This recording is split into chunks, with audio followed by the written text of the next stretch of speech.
Hello everyone, let me introduce myself. My name is Anggun Chayani. I'm from the Faculty Economics and Business and the Guide Management 2 program. My NPM is 244110119. Pada kesempatan ini saya akan membahas mata kuliah pengantar ekonomi mikro tentang 10 prinsip ekonomi.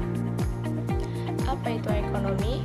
Kelangkaan sifat dan potensi sumber daya masyarakat. Ekonomi yaitu studi tentang bagaimana masyarakat mengelola sumber daya yang langka.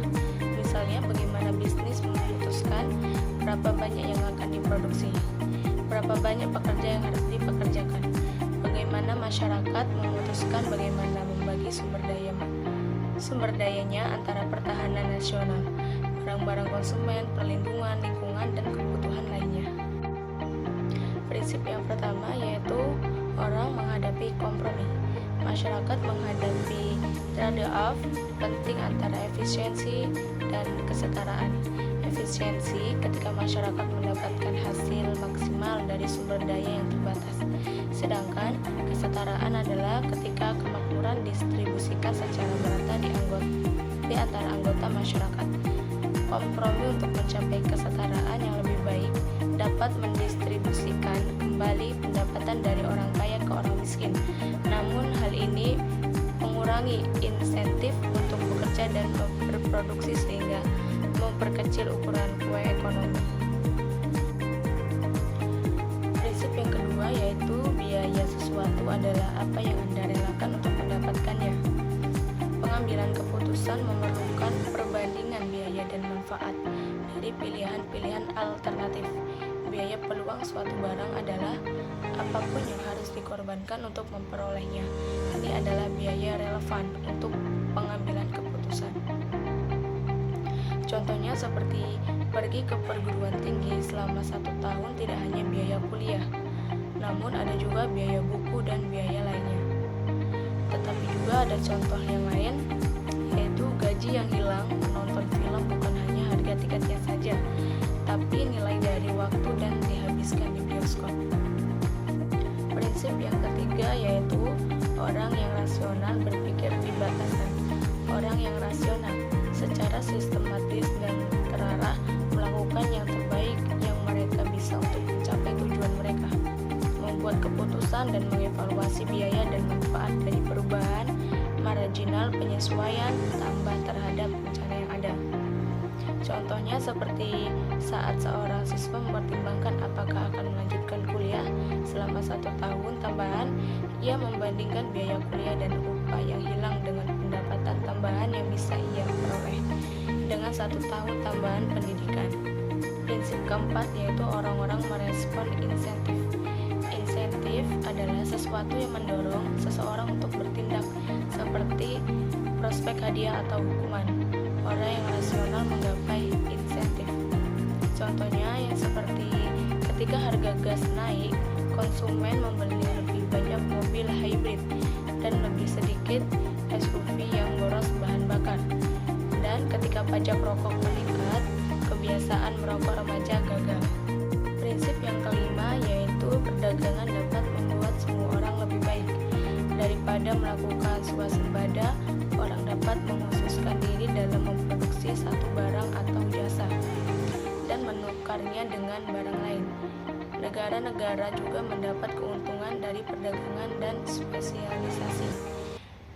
Dapatkan harga yang lebih baik di luar negeri untuk barang yang mereka produksi, beli barang lain dari luar negeri dengan harga lebih murah daripada bisa diproduksi di dalam negeri. Prinsip yang keenam yaitu pasar biasanya merupakan cara yang baik untuk mengatur aktivitas ekonomi. Pasar adalah sekelompok pembeli dan penjual, tidak harus berada di satu lokasi.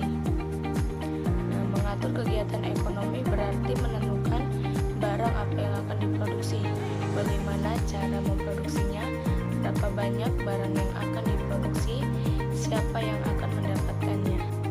Prinsip ketujuh yaitu pemerintah terkadang dapat meningkatkan hasil pasar. Peran penting pemerintah dalam menegakkan hak milik bersama polisi atau pengadilan, orang-orang cenderung tidak bekerja, berproduksi memproduksi berinvestasi atau membeli jika ada resiko besar harta benda mereka dicuri.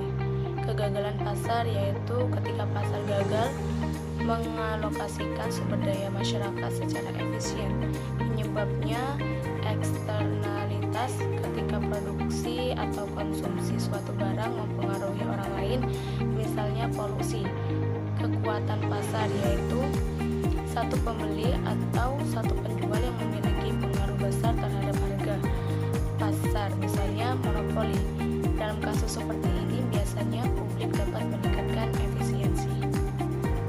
Prinsip ke-8 yaitu standar hidup suatu negara bergantung pada kemampuannya untuk memproduksi barang dan jasa.